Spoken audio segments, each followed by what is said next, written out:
बिस्मिल्लाहिर्रहमानिर्रहीम। मोहतरम सामीन, अस्सलाम वालेकुम रहमतुल्लाहि व बरकातुहू। औलाद की तालीमी मैदान में या अमली ज़िंदगी में बेमिसाल कामयाबी के लिए एक इंतहाई मुजर्रब वजीफ़ा लेकर हाज़िर खिदमत हुआ हूँ। वालिदैन में से कोई एक या बच्चा या बच्ची खुद भी अपनी कामयाबी के लिए ये वजीफ़ा कर सकते हैं। इंशाअल्लाह 100% नताइज ज़ाहिर होंगे। मुख्तसर वजीफ़ा है, 3 या 4 मिनट लगते हैं, लेकिन फ़ायदा कसीर है। किसी किस्म के शक व शुबा की कोई गुंजाइश नहीं है।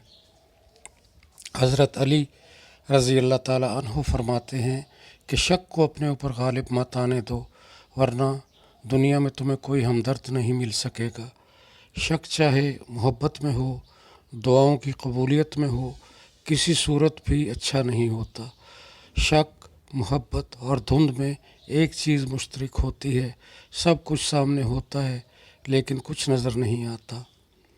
अगर आप ज़िंदगी में तरक्की चाहते हैं तो गूंगे और बहरे हो जाएं। वक्त और दौलत दो ऐसी चीज़ें हैं जो इंसान के इख्तियार में नहीं। वक्त इंसान को मजबूर और दौलत इंसान को मगरूर बना देती है। अमीरुल मोमिनीन अली रज़ी अल्लाह ताला अन्हु फरमाते हैं, जिस लज़्ज़त की वजह से गुनाह करते हो वो लज़्ज़त तो ख़त्म हो जाती है, लेकिन गुनाह बाकी रह जाता है। जो आपका ज़ाहिर है वही आपका बातिन होना चाहिए। इंसान का ज़वाल उस वक़्त शुरू हो जाता है जब उसके वालिदैन उसको कुछ कहते हुए घबराते हैं और जब वो अपने साथ मुखलस रहने वाले लोगों से मुनाफ़िक़त शुरू कर देता है। याद रखें, कभी ज़रूरतमंद को अपनी चौखट पर ज़लील मत करें। ऊपर वाला कटोरा बदलने में देर नहीं करता।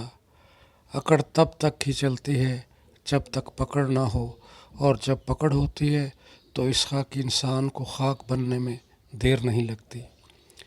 तुम अच्छा करो और ज़माना तुमको बुरा समझे, ये तुम्हारे हक़ में बेहतर है, बजाय इसके कि तुम बुरा करो और ज़माना तुमको अच्छा समझे।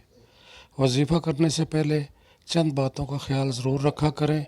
जिस जगह बैठ कर वजीफ़ा करें वो जगह इन तमाम चीज़ों से जो तवज्जो को हटाने और ख़यालात को मुंतशिर करने वाली हों, खाली, पाक और साफ़ होनी चाहिए।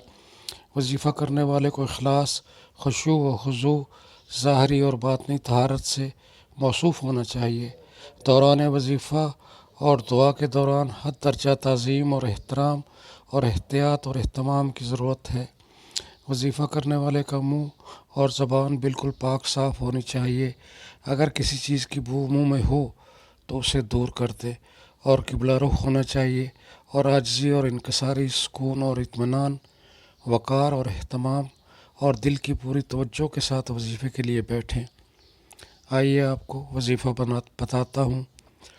किसी भी नमाज के बाद अव्वल व आखिर दुरूद शरीफ 313 मरतबा वालिदैन में से कोई एक या बच्चा या बच्ची खुद भी पढ़ सकते हैं। 313 मरतबा या अल्लाह या हसीबो, या अल्लाह या हसीबो, या अल्लाह या हसीबो पढ़िए। इंशाअल्लाह अज़ीज़ रोशन मुस्तकबिल और कामयाब ज़िंदगी नसीब होगी। अस्सलामु अलैकुम व रहमतुल्लाह।